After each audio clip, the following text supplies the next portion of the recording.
అయిపోయి పేలాల పిండి నేను మా చెల్లి రెడీ చేస్తున్నాము.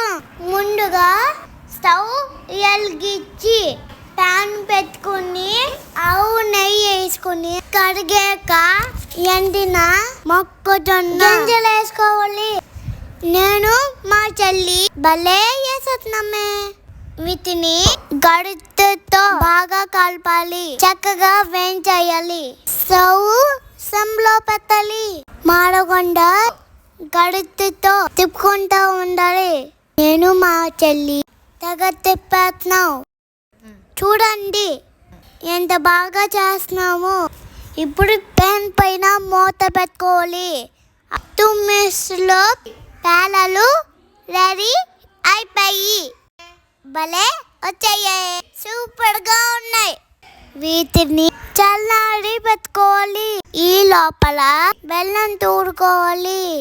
ఇప్పుడు మిక్సీ జార్లోకి పేలాలు వేసుకోవాలి. మెత్తగా పొడి చేసుకోవాలి.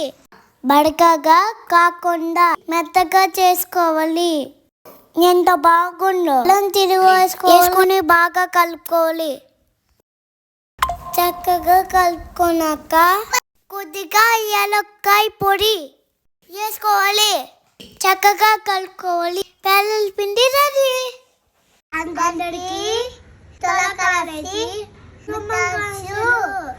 ఫ్రెండ్స్, మా వీడియోస్ లైక్ చేయండి, షేర్ చేయండి, సబ్స్క్రైబ్ చేయండి.